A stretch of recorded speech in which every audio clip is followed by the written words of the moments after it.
I shot a police officer, and I was in jail waiting for my trial. There was no question that he was going to face the death penalty.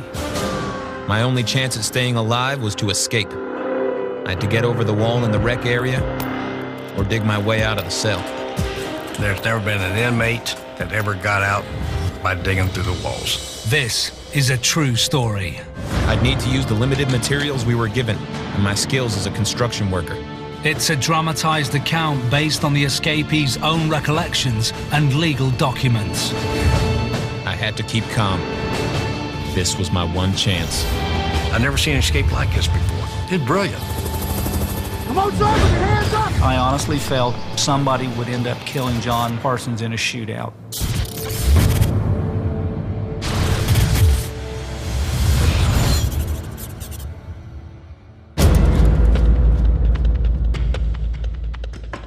My name is John Parsons.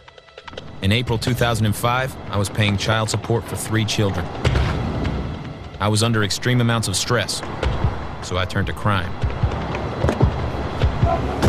Soon after, I found myself in a chase, leaving a robbery scene.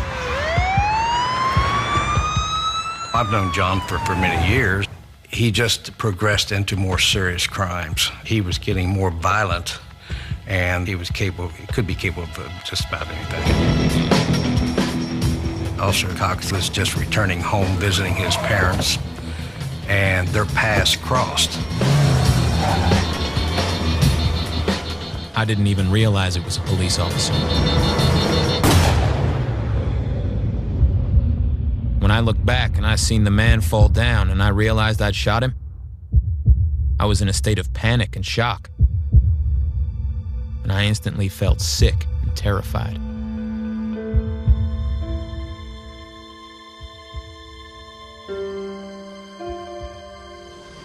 Words just can't express the feeling for the loss of Larry Cox. He's just one officer that I'll never be able to replace. This would have been the first personal, close contact friend of mine that had ever been killed in the line of duty. So, I wasn't ready for it, to be honest with you. It just shocked me.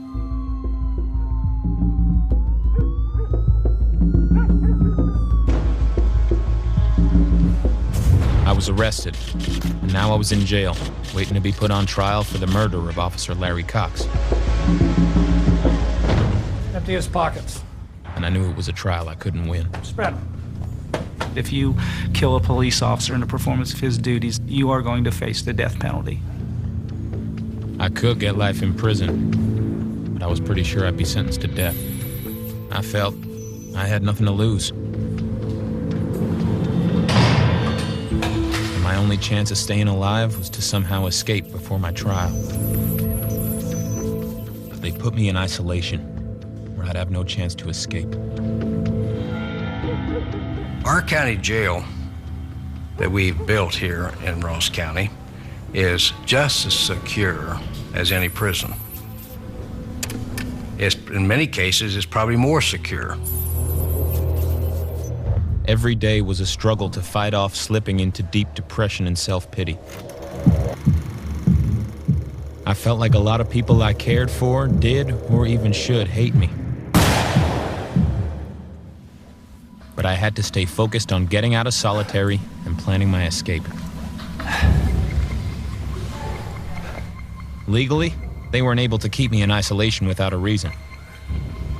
So I figured if I acted like a model inmate, time's up, they would eventually let me into the general population.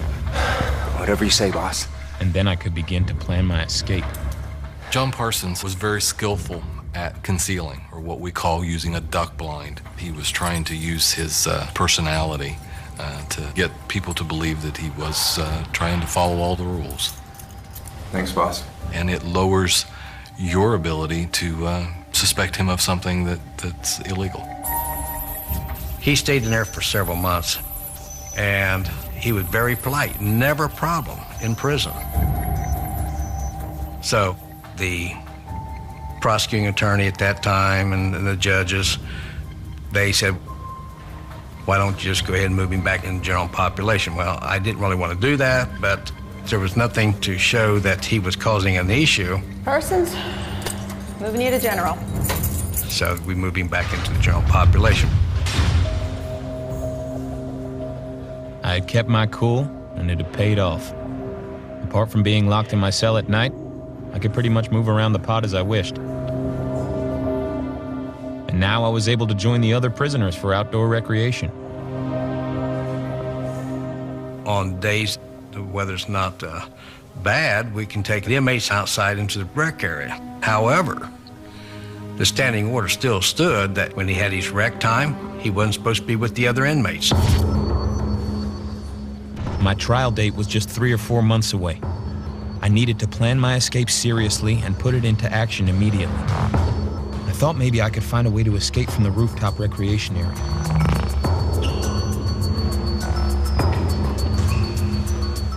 But the wall itself presented a huge challenge.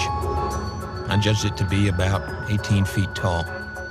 Then open air, protected by a fence and 2 rolls of razor wire. It looked intimidating. So I decided to continue to ponder it while I tried to find an alternative. They keep y'all locked up here too? John was able to manipulate people and was a polite individual. And what crimes y'all commit? But he also had that mean side of him inside that robs people and threatens people. He would be like a Jekyll and Hyde.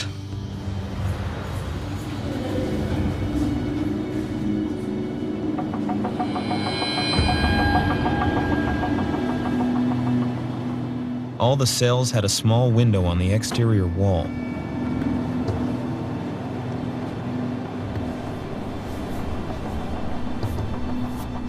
If I could somehow get through that wall, I would be outside. Then I could drop down to a lower section and run to a steep tin roof. From there, I would drop 15 or 20 feet into an alley that ran along beside the jail. John wasn't a dumb person. You know, he could have made something out of his life, putting his talents or mind to more constructive areas within the community. But he chose the road of as a criminal. Before I could even consider how to start digging around the cinder blocks, I needed to solve the challenge of how to cover up my work quickly. Head count. Because they did head counts 4 or 5 times a day. Okay, the head count gives us an opportunity to check the inmates. We'd have the inmates stand still. The officer comes through, check each inmate, do a visual inspection of the cell block, and then go to the next cell block. I needed to create some kind of mortar that would look just like the real thing. Before I turned to crime, I used to work in construction, so I figured I could come up with something that would work. I'd have to use the materials that they gave us. Mixing toothpaste and talcum powder was a good place to start. You got any mint-flavored toothpaste? Nah, we got what we got.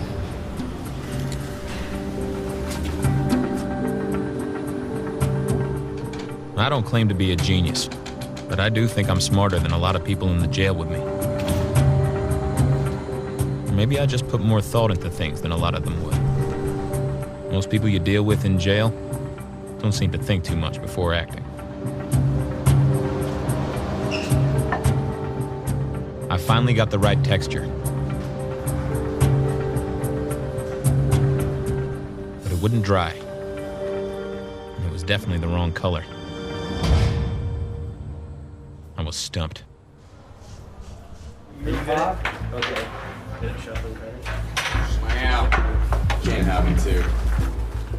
One day I was watching the other inmates play cards, using Jolly Ranchers as chips.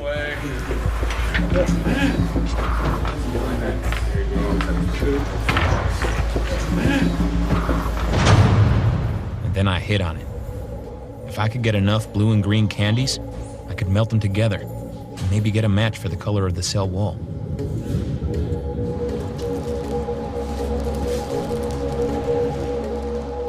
I put the Jolly Ranchers and toothpaste in a baggie and ran hot water over it constantly.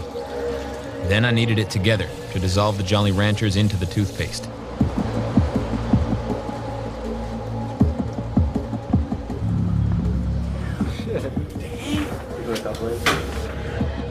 I started telling other inmates those were the only candies I liked. and I made deals with them to get me more. Now I had my mortar, I needed a tool, so I could begin to dig through the wall. The metal louver slats in the air vents were about 5 inches long, welded in place at both ends, and I couldn't do much more than bend them a little with my bare hands. So I used one of the hard plastic mugs that our milk was served in at breakfast.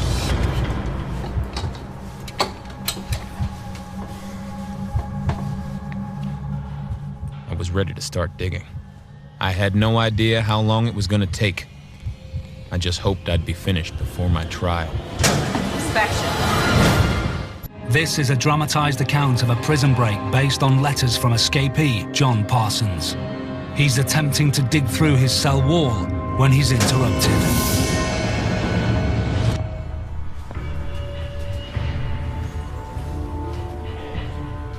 I was scared that the deputy would inspect more closely and notice where I'd been digging.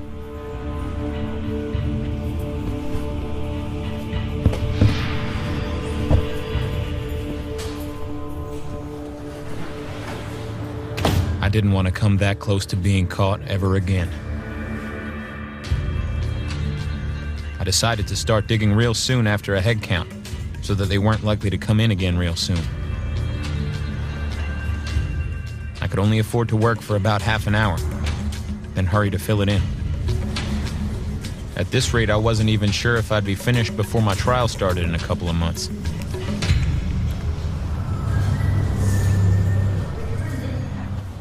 Because progress was so slow, I decided to stay behind when the other inmates went to recreation, so I could spend more time working on the wall.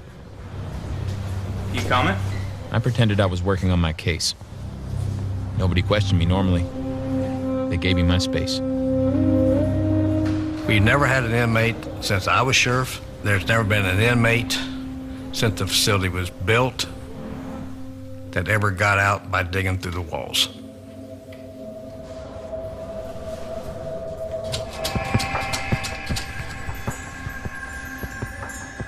Pretty soon after I started digging, I encountered a problem. There was some thick, heavy gauze wire mesh between the cinder blocks. I already had blisters and sore spots on my hand. And then I discovered that some of the holes that went through the center of the cinder blocks were poured solid with concrete. I filled those areas back in and moved to the next block over.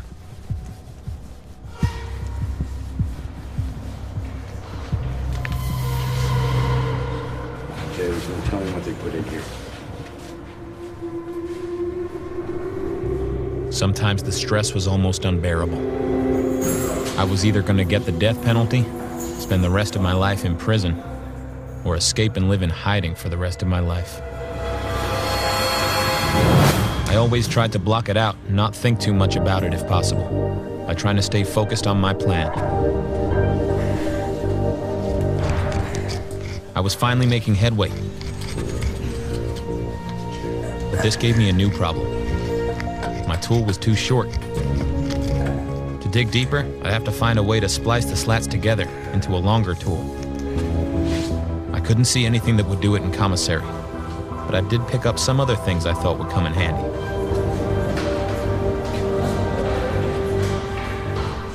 Then I took a look at the cleaning supplies. I noticed the brooms had steel tie wire wrapped around them where the straw bristles were attached to the wooden handle. I used the tie wire to splice some slats together, lapping over each other an inch or so.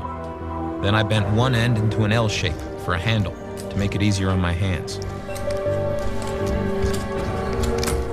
Now I had a tool that I could use like a drill, and the digging went much quicker after that.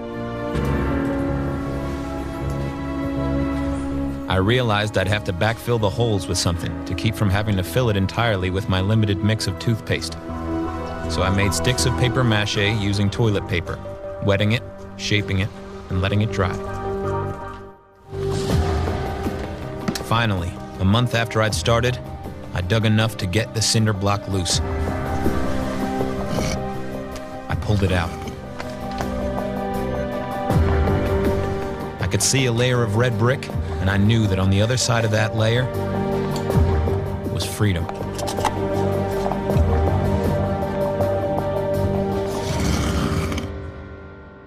But after the new paint job, some of the deputies became a lot more prickly about any specks of dirt on the walls.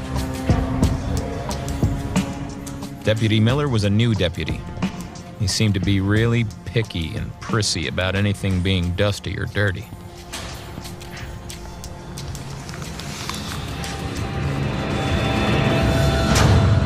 One day he came around early. Inspection. And the little 1-inch wide hole I'd just made and patched in was still kind of wet and had a bit of dust from the mortar on it.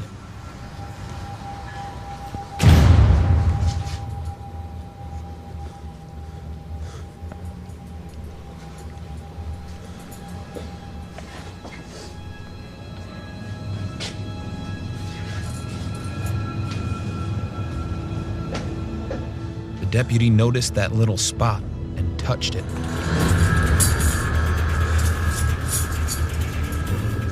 He had no idea that right beside that 1-inch spot was a loose block, with my digging and patching materials hidden inside. Looks like someone's been digging here. I don't know. I was fighting to keep a straight face, not show the panic I was feeling. Months of work for nothing.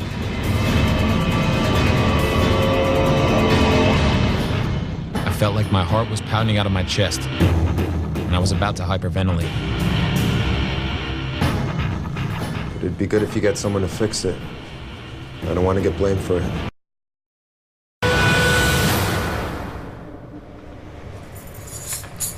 I get maintenance to come in and take a look.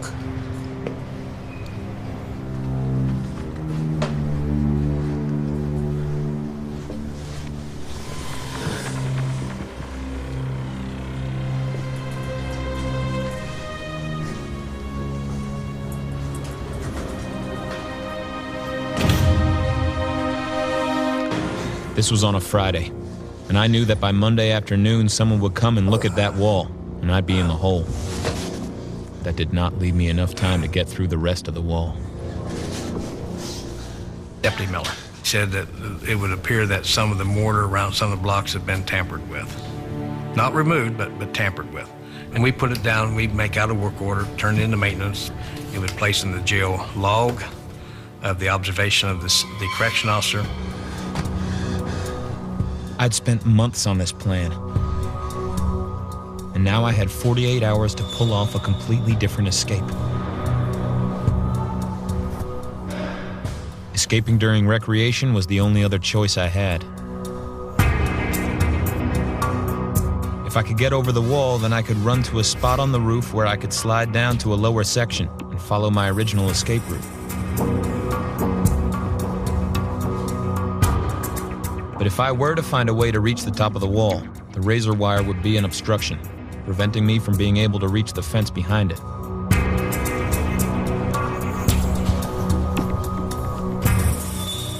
I could use the metal slats to solve the problem. I had about 20 in my wall. I bent them into S shapes. I ripped up the sheets and braided rope, then attached the hooks to pieces of the rope. I'd use them to pin back the razor wire so it wouldn't snag me. I also braided a rope ladder that would hang from a hook from the fence with a band of newspaper to stiffen the steps.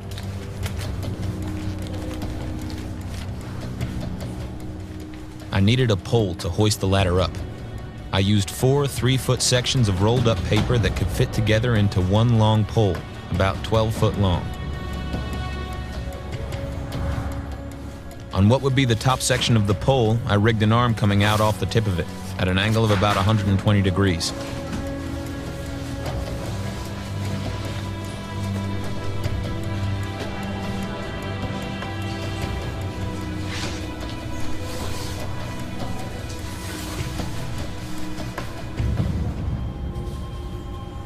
All that night I stayed awake, knowing it was going to be risky with so many witnesses out there, and a camera and deputies that could spot me so easily.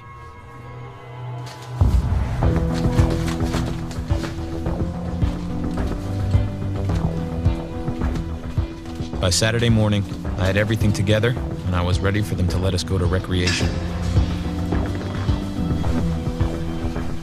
I put my red clothes on top of my blue clothes, and after lots of adjustments and tying stuff to my legs and torso, I was able to conceal my ladder, straps, and sections of the pole inside my clothes without it being too noticeable.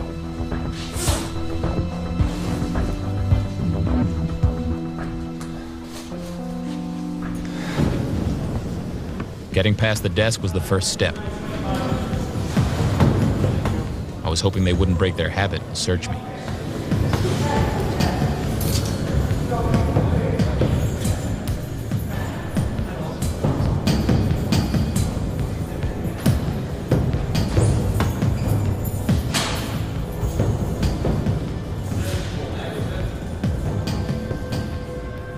Hey, what do you got there?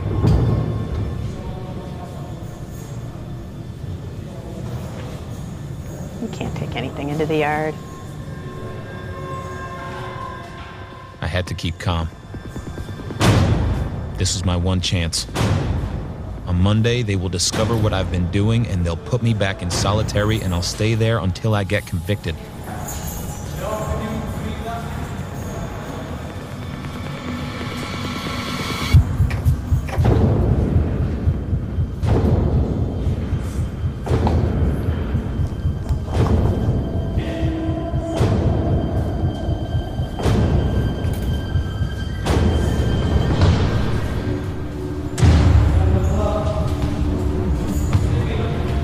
Now I was out in the rec yard, and this is where my big challenge began. Recreation was only 1 hour, and I knew if I got away, it would be in the first 10 minutes, while they were still busy with paperwork. There were two ways I could be spotted, either by the deputies looking through the window onto the rec area or on CCTV camera.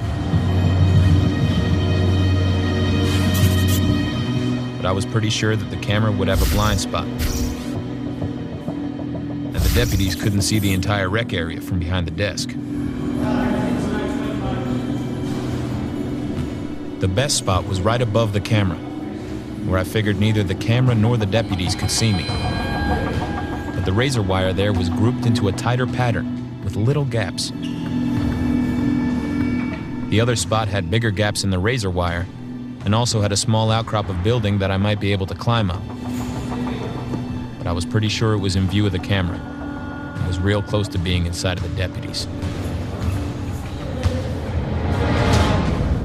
I decided to try the first spot. I went around all the prisoners and told them what I was doing. Keep your mouth shut. And not to snitch on me. What? I assembled the pole, attached my rope ladder to the end, and lifted it up. But after several tries, I decided the grouping of razor wire there was too tight, and I couldn't get through to the fence. This was the only safe spot, and now it was out of the question.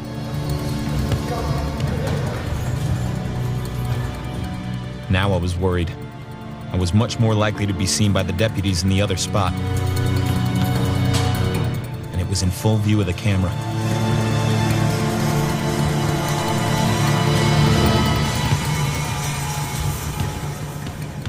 This was one of the most nervous times of my life,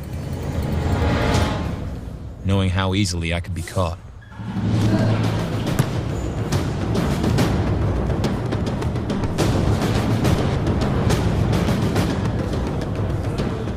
I positioned myself next to the small outcrop of building. I had to work as quickly as possible and hope that by the time they noticed, it would be too late.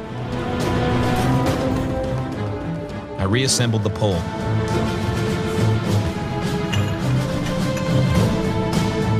And after a few tries, I was able to hook the ladder to the fence.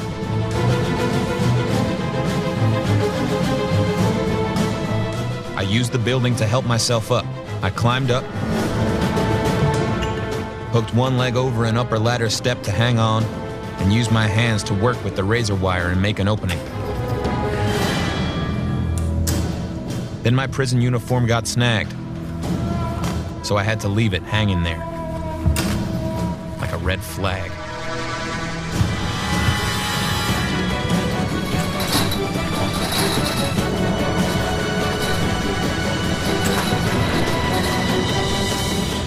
I was finally on the roof of the jail. The hardest part of the escape was over.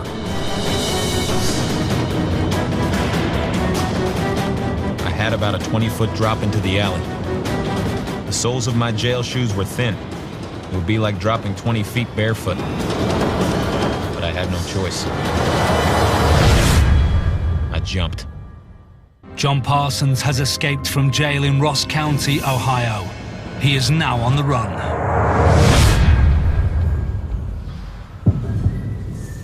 It was at 12:30 on Saturday that I got a call that there was an escape at the county jail. I said, well, who escaped? And they said, John Parsons. Disbelief, angered. How could this happen? Why did it happen? All these things was going through my mind. Angry, shocked. You know, I just couldn't believe it. I couldn't believe that John Parsons had got out of jail. There was a lot of luck that went with John's escape. We believe that there was a diversion within the jail to draw the attention of the other CO. We believe John Parsons made his daring escape at that particular time.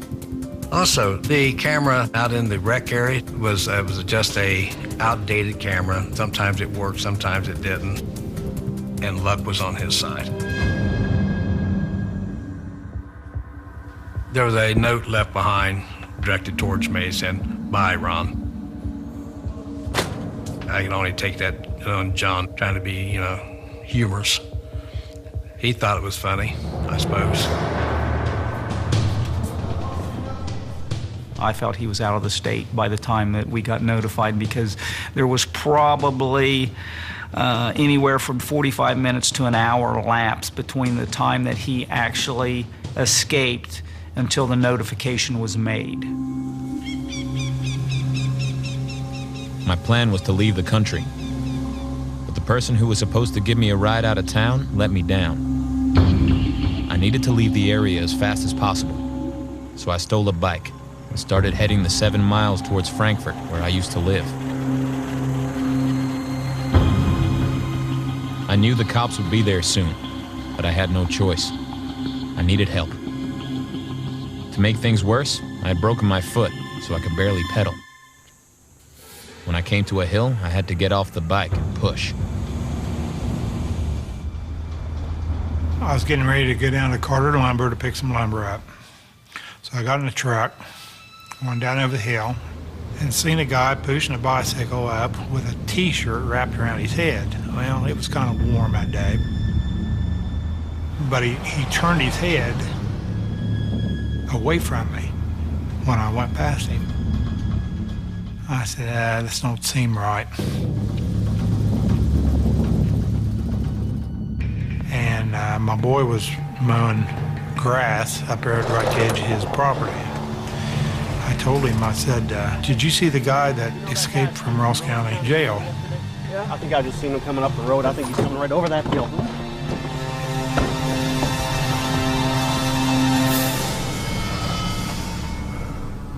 So we stood there for a few minutes. There he is. And he came up around the corner. That's him. There's no doubt that's him. And then all of a sudden he looked up, and as soon as he looked up, he knew we was watching him. So my boy took off running down there where he'd went in the woods, off the side of the road. Scott got on his cell phone right then and called 911. I'd been chief for 7 years, and that's the first time I ran from my house, lights and siren in my car. We responded immediately to that scene, and we're at the exact location where John Parsons had went into the woods off this bicycle.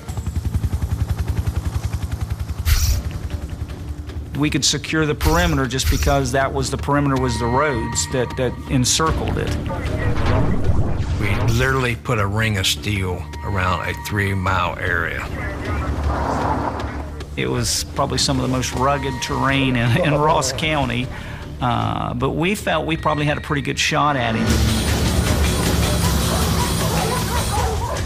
I had a head start on him. Soon I could hear the bloodhounds and helicopters approaching. So I was trying to keep moving as fast as I could, while doing as much backtracking and zigzagging as I could, throw the hounds off. We gridded off at the area and did skirmish lines and went down through the woods inch by inch looking for John Parsons. I felt that John Parsons would not be taken alive. I honestly felt we would end up, or somebody would end up killing John Parsons in a shootout. I was headed in the direction where there seemed to be the least noise from quad bikes or dogs barking. Pretty soon that forced me into a bottleneck. I knew I couldn't cross any fields or I'd be spotted in the open.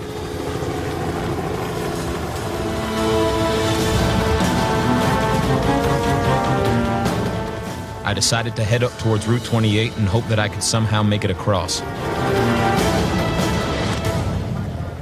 There was officers stationed every so many hundred feet apart that had eye contact with each officer. If he would get out into the open area, that somebody, an officer, would see him. Above me there was a plane and at least 2 helicopters circling over. We brought in some helicopters that had some thermal imaging devices. If this would have been October, November, where the leaves were off the trees and all that, it'd have been over within an hour. It just, the visibility was zero once you got under the foliage, and that foiled the infrared stuff, and he knew it. John Parsons knew that. By the time I reached the wood line along Route 28, there was too much law enforcement traffic.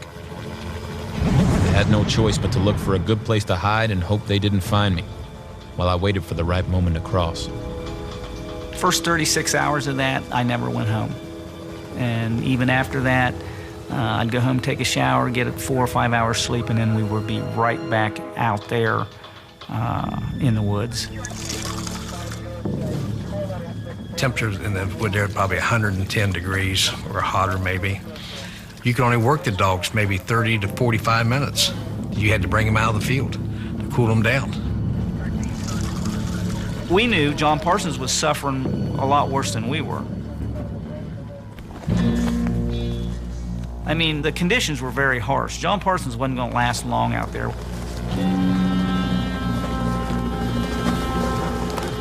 I hadn't had anything to drink since the escape.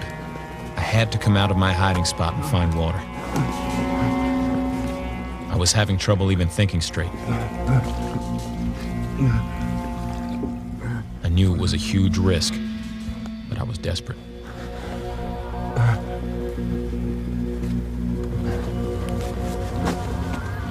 That night, after midnight sometime, I started moving along the wood line, trying to find a gap in the vehicles where I could cross Route 28.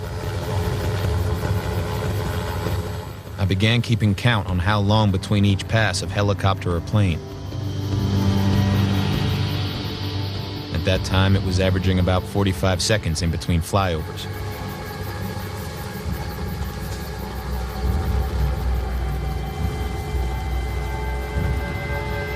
Now there was no turning back.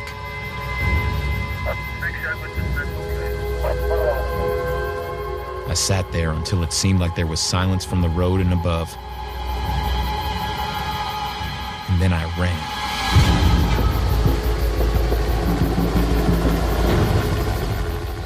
I couldn't believe it. I'd made it across without being seen. But I knew they weren't just going to give up. It felt like the entire world was trying to hunt me down. We felt that at 72 hours, he had gotten out of the perimeter. So we used every asset we had to try to pin him in. We just didn't get the job done. There was only one place he was going to go, and that was family. So we started doing some intense surveillance and interrogation of the family. All his friends and, even some of his relatives are saying that he was an outdoorsman. We learned that his mother had a tent and some other items set up on their back porch that John was supposed to come in and pick up, but he never came in and got it. After I had gotten through the perimeter, I realized I'd been bit by something. It looked a lot like a brown recluse spider bite. I knew without treatment it would become gangrenous, possibly even kill me. I needed antibiotics. I had one friend who had access to drugs and medical supplies,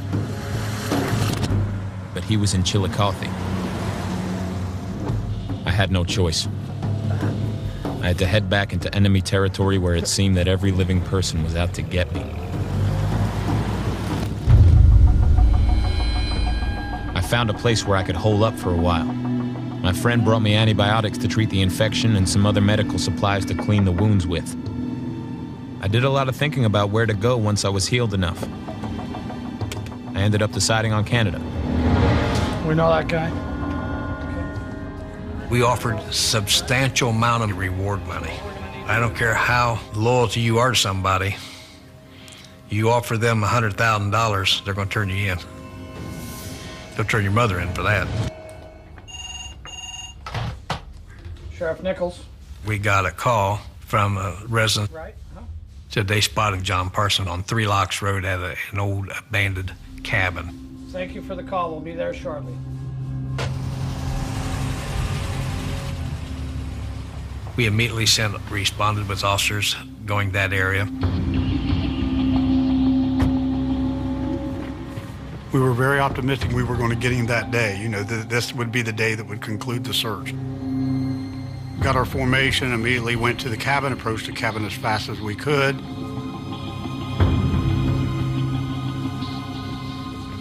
We were very excited to pinpoint him. The emotion started, the adrenaline started running high.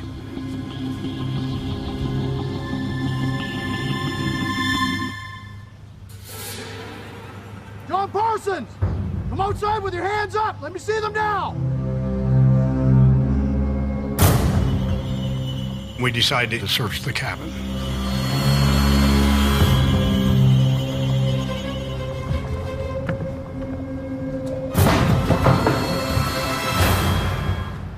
Clear! Clear! We found out that he had a trap door in the bottom that he could go right out, and he had already escaped the cabin before we made entry.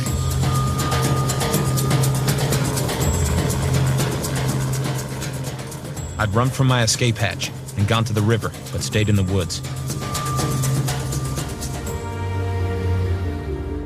I ended up on Eastern Avenue, about a mile from the jail I'd escaped from and right next to a lumber company. Directly behind it is the tip of a wooded area owned by the railroad that had been overgrown since I was a kid. It was as good a place as any for a hideout. He's going to commit a crime somewhere. He's going to do something. Somebody's going to see him. He's going to get picked up. I began stealing lumber to build myself a shack. I also rounded up all the things I might need to survive in the wilderness.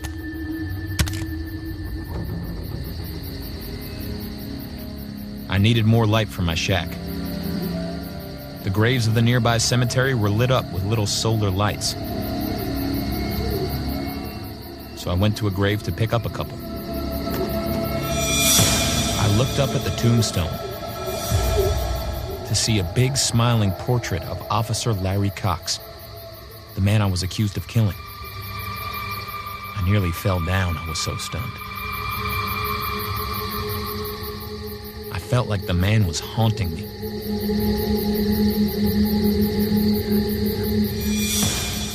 I'm ashamed to admit it, but I wrapped up the lights and headed back to my shack.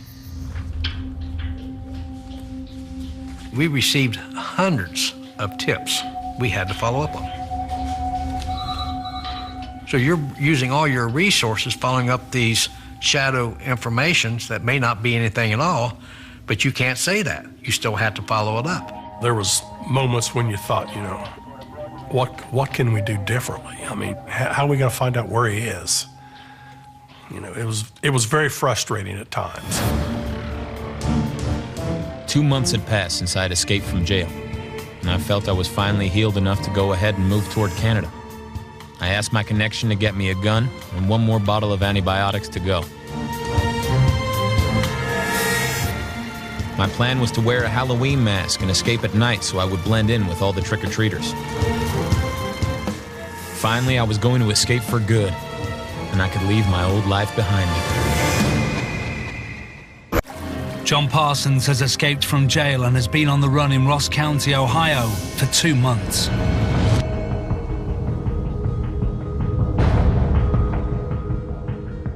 We had got some information that said somebody had built a little crude structure in the vicinity of the Eastern Avenue Lumber Company.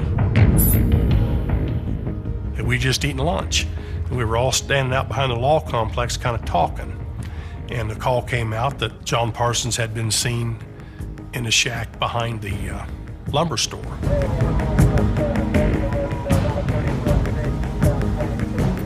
So we were going under the assumption that, yeah, he was in there. And, you know, we were ready.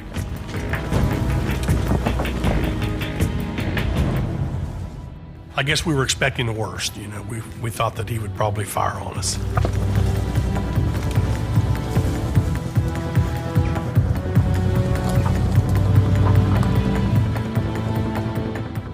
You know, he'd already shot one officer. You know, what's going to hurt to shoot 1 or 2 more?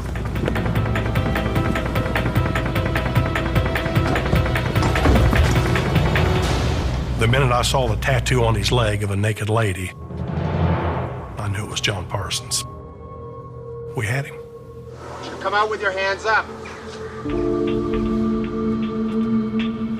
And just kind of a cold chill went through my body, you know, I mean, elation, I guess. We ordered him to put his hands out, you know, and asked him if he had any weapons. He said no, the only thing he had was a knife.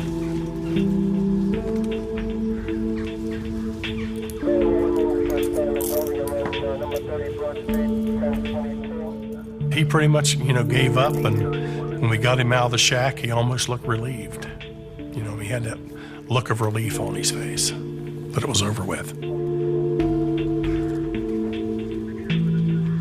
It was a huge disappointment to get caught after all I went through, trying to make the escape happen and make it work.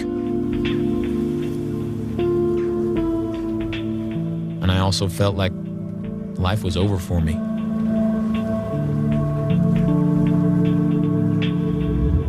I fully expected the death penalty. I went back to the family, and I had got Larry's handcuffs. Hello, John. I said, John, I've got Larry Cox's handcuffs I'm going to put on you. And he said, okay. I had felt that it was only fitting that once John Parsons had escaped, that he should go back to jail in Larry's handcuffs. And the little note he left me, goodbye, Ron. First thing I seen John Parsons, I told him, welcome back, John. He knew what I was saying.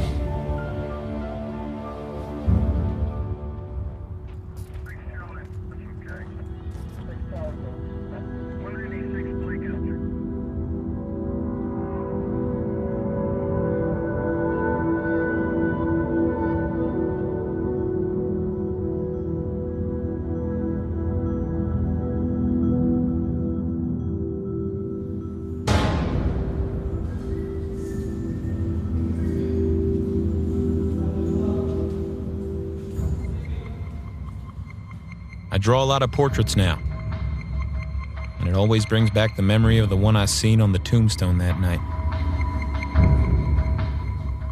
I do still dream about being chased. Almost every time I remember my dreams. That's what they're about. John Parsons will escape some other time. It may not be now, may not be next year, may not be 6 years, maybe 10 years from now, but somewhere, sometime, he will attempt to do it again.